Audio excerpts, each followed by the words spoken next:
Well, it was less than a traditional Christmas for Donald Trump, using Truth Social to spread his festive message. Now to discuss, we've got former advisor to President Clinton, Laura Schwartz, who's joining us now live in Wisconsin. Laura, happy holidays to you. The US President, he took to social media to wish Merry Christmas to all, including Christmas wishes to the radical left scum. Now, Laura, what did you make of this message? Dans les jours qui entourent une certaine date, on s'attend à un certain niveau de stabilité dans la communication des personnalités publiques. Lorsque ce niveau est rompu, l'impact dépasse généralement le domaine de l'opinion. Le matin du 25 décembre, la fréquence et le contenu des déclarations publiques faites par Donald Trump sur son propre réseau social ont attiré l'attention de plusieurs institutions aux États-Unis. Dès les premières heures de la journée, le président avait déjà dépassé la barre des 100 publications, avec des contenus portant sur des sujets sensibles tels que le système électoral, les programmes fédéraux en vigueur, les décisions judiciaires en suspens et les personnalités directement impliquées dans des procédures civiles et pénales. Le volume en soi n'était pas inédit, ce qui a attiré l'attention, selon des sources proches des cabinets législatifs. C'est la combinaison entre l'insistance thématique, l'utilisation de dates et les références explicites à des affaires judiciaires. Ce changement de norme n'est pas passé inaperçu. L'impact de cet épisode ne s'est pas limité à la sphère rhétorique ou numérique.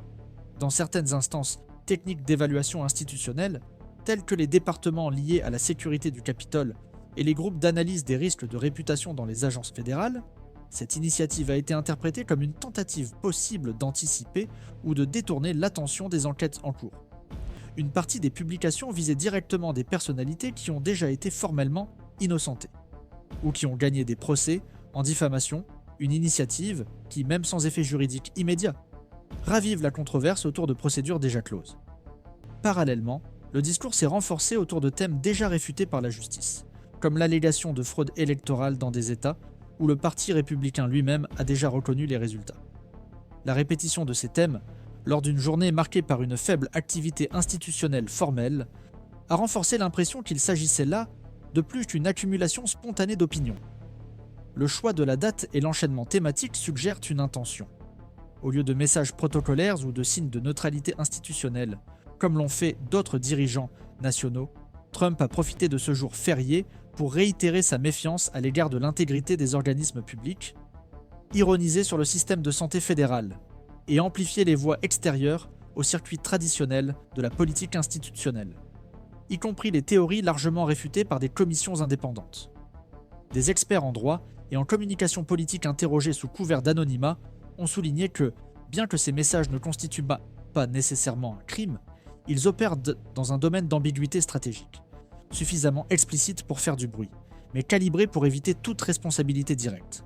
Selon ces analyses, ce type de discours défie la capacité de réponse institutionnelle et teste les limites normatives du système démocratique. La répercussion interne a été plus discrète que publique. Aucun organisme n'a publié de communiqué officiel à ce jour, mais les registres des activités au Congrès et dans les tribunaux fédéraux indiquent que cet épisode a coïncidé avec des réévaluations internes dans certaines commissions techniques, en particulier celles chargées de suivre les comportements d'anciens mandataires en litige. Des documents en cours de traitement montrent des demandes récentes de mise à jour des protocoles de communication dans les environnements numériques, par des personnalités publiques faisant l'objet d'une enquête. Bien qu'il n'y ait aucune mention directe de l'épisode de Noël, la proximité temporelle est considérée comme pertinente. Dans ce contexte, les parlementaires s'intéressent de plus en plus aux mesures qui pourraient limiter, même de manière non punitive, l'utilisation institutionnelle des réseaux sociaux par les anciens présidents impliqués dans des litiges. Pour l'instant, la discussion reste en coulisses. La simultanéité entre les publications et d'autres événements sensibles a également accentué l'interprétation selon laquelle ce mouvement aurait pu servir de diversion stratégique.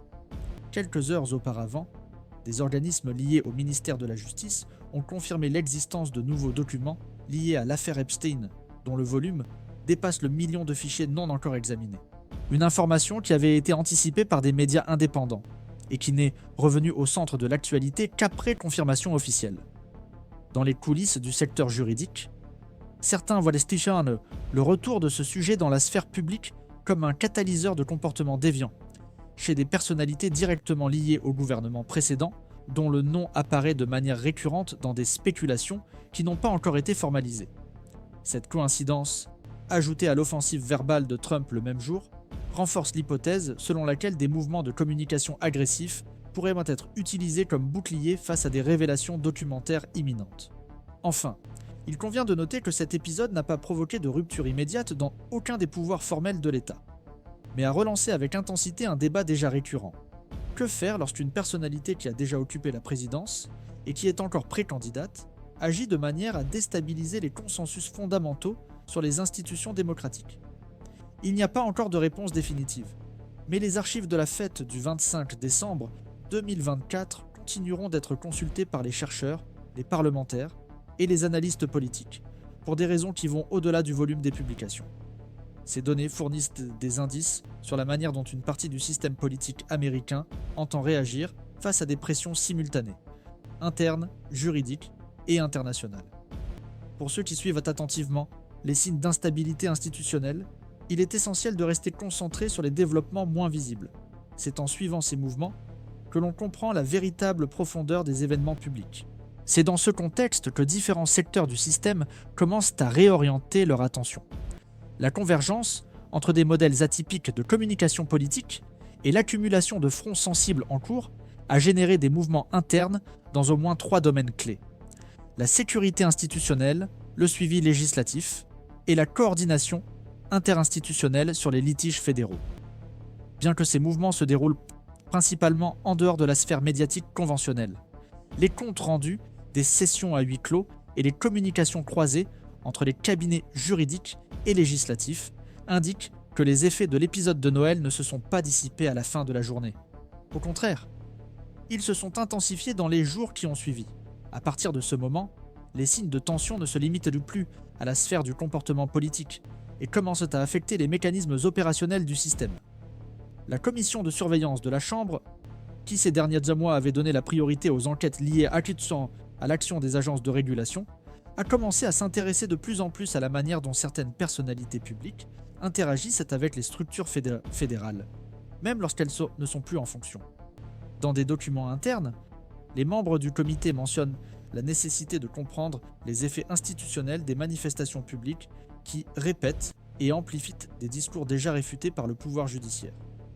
Dans ce cas, l'accent n'est pas mis sur la responsabilité pénale immédiate, mais sur l'analyse des effets possibles sur la confiance du public et le fonctionnement technique d'organismes tels que le ministère de la Justice, le fisc fédéral et les bureaux électoraux des États. Cette convergence aide à comprendre pourquoi des personnalités telles que le procureur général adjoint et les membres de l'équipe chargée de la cybersécurité du DHS ont commencé à participer à des réunions interministérielles à la fin du mois de décembre. Lors d'une de ces réunions, selon les informations recueillies par des médias spécialisés dans la réglementation numérique, des moyens de cartographier les tentatives coordonnées de désinformation provenant de profils publics vérifiés ont été discutées, en particulier lorsqu'elles sont articulées avec des acteurs extérieurs à l'environnement institutionnel américain. La préoccupation centrale est que l'utilisation récurrente de discours conspirationnistes puisse créer une atmosphère diffuse de discrédit dans les décisions judiciaires futures, en particulier celles qui impliquent des accusés très médiatisés. Il ne s'agit pas de censure, mais d'une analyse préventive des risques systémiques, une question qui est devenue prioritaire depuis les événements de janvier 2021. Au cours de cette même période, un mouvement complémentaire se produit au sein du pouvoir judiciaire.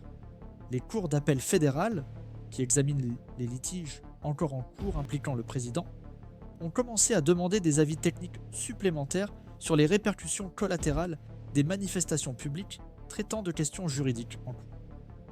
Le bureau du procureur fédéral à New York, impliqué dans des procès très médiatisés, a mentionné dans un document officiel que la pression discursive externe n'interfère pas directement dans les procédures judiciaires, mais doit être considérée comme un vecteur d'influence sociale diffuse sur la perception d'impartialité. Le langage, encore prudent, révèle que le pouvoir judiciaire est attentif à l'environnement qui entoure les affaires les plus médiatisées, en particulier celles qui impliquent des personnalités politiquement actives. Parallèlement, les organismes internationaux observent avec une attention croissante les développements internes aux États-Unis. Les rapports internes de l'OCDE et du Comité européen des affaires juridiques soulignent l'existence d'une préoccupation transversale, celle que les démocraties consolidées soient confrontées à des cycles répétés d'érosion de la confiance du public dans leur propre système, alimentés par des acteurs politiques qui alternent les fonctions et les plateformes numériques avec une fluidité stratégique. Dans ce contexte, le cas américain est considéré comme exemplaire, tant par l'importance des personnalités impliquées que par la complexité juridique de ces procédures. La succession d'épisodes dans lesquels d'anciens dirigeants remettent en question les décisions d'organismes indépendants, même après avoir épuisé toutes les voies de recours légales, a été mentionnée comme un facteur d'instabilité institutionnelle progressive.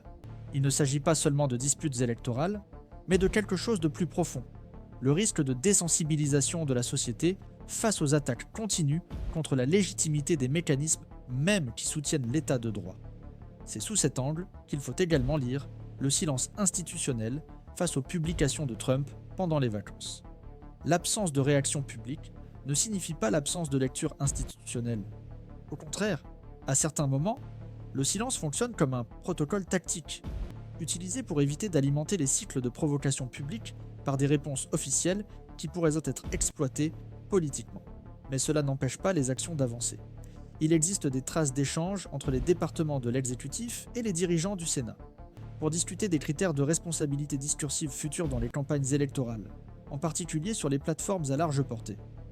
Au cours de certaines de ces conversations, la création d'un code de conduite lié au financement public des campagnes a de nouveau été envisagée, qui pourrait inclure des clauses d'engagement en faveur de l'intégrité institutionnelle, sans censure du contenu, mais avec des sanctions financières en cas de comportement déstabilisateur répété. L'initiative en est encore au stade exploratoire, mais elle suscite déjà la résistance de groupes parlementaires liés à l'aile la plus radicale du Parti républicain qui accuse ces propositions de violer la liberté politique. D'autre part, les démocrates modérés et certains indépendants ont manifesté leur soutien à un débat plus technique et moins idéologique sur le sujet. Pour ces parlementaires, la répétition d'épisodes tels que celui de Noël indique qu'il existe un vide normatif sur lequel il faut agir, sous peine de permettre à des personnalités disposant d'un capital important de continuer à opérer en marge des protocoles de base de la civilité institutionnelle. Il n'y a pas encore de consensus, mais le débat doit passer du domaine moral au domaine réglementaire, ce qui, en termes législatifs, est toujours la première étape vers des changements structurels. L'analyse de ce scénario, bien que complexe, met en évidence une question centrale. La manière dont un système démocratique répond aux tensions persistantes en dit long sur sa résilience institutionnelle. C'est pourquoi l'analyse continue et approfondie de ces mouvements sert non seulement à comprendre le présent, mais aussi à anticiper comment les mécanismes de contention pourraient bien évoluer au cours des prochains cycles électoraux. Si vous appréciez ce type de suivi, réalisé avec rigueur, dans son contexte, et sans raccourci narratif, il vaut la peine de suivre les prochains épisodes avec une attention redoublée. Dès que les premières évaluations ont commencé à circuler de manière restreinte parmi les experts institutionnels à Washington, il est apparu clairement que les événements survenus pendant les fêtes de fin d'année ne seraient pas considérés comme un simple dérapage occasionnel, mais interprétés comme faisant partie intégrante d'un comportement plus large et encore en cours d'élaboration. La controverse autour de ce modèle a alimenté des interprétations divergentes parmi les juristes, les analystes politiques et les décideurs publics. Pour un groupe d'étudiants du fonctionnement constitutionnel, les gestes du président indiquent une tentative systématique de repousser les limites d'action des institutions, en utilisant le discours comme un outil pour remettre en question à la fois les normes tacites et les garanties normatives. Bien qu'il n'y ait pas d'indice direct d'illégalité, le risque perçu par ce groupe réside dans la répétition constante de ces comportements, qui, avec le temps, peuvent vider de leur force symbolique des rituels fondamentaux pour l'équilibre démocratique. A l'inverse, certains voient dans la succession de déclarations et d'attitudes de l'ancien président une manifestation désorganisée d'un environnement juridique et politique soumis à une pression constante. Cette interprétation présente parmi les universitaires et les avocats qui fréquentent les tribunaux fédéraux soutient que la multiplicité des procès impliquant Donald Trump a généré une surcharge sans précédent avec des effets secondaires visibles dans sa communication publique. Selon cette perspective, il ne s'agit pas d'une stratégie articulée visant à délégitimer les institutions, mais de réactions impulsives face à une conjoncture marquée par une usure accumulée. Les épisodes les plus marquants, y compris celui du dernier Noël, serait le reflet de cet épuisement, des manifestations d'instabilité défensive dans des contextes d'exposition intense. Les divergences analytiques ne se limitent pas à l'attribution d'intentions. Elles s'étendent également à la manière dont le système institutionnel devrait réagir. Certains acteurs du système juridique préconisent une attitude de réserve, avec des réactions uniquement en cas de violation normative claire et sans équivoque. D'autres analystes soutiennent quant à eux que l'absence systématique de réponse face à des provocations successives peut finir par naturaliser des comportements qui, à un autre moment, seraient sinon promptement censurés. Il s'agit d'un dilemme qui dépasse la formalité juridique. L'enjeu est la construction historique d'un champ d'attente autour de ce qui est, ou devrait être, acceptable dans la vie politique d'une démocratie constitutionnelle. Un troisième axe d'analyse, présent surtout dans les cercles spécialisés d'études institutionnelles, suggère que des épisodes comme celui-ci doivent être compris comme des formes embryonnaires de stress systémique. Ce point de vue propose que les démocraties contemporaines sont mises au défi par des pressions qui ne trouvent pas encore leur place dans les cadres réglementaires disponibles. Il s'agit d'actions qui, bien qu'elles ne rompent pas frontalement avec les normes existantes, opèrent en marge du système, testant sa capacité d'adaptation.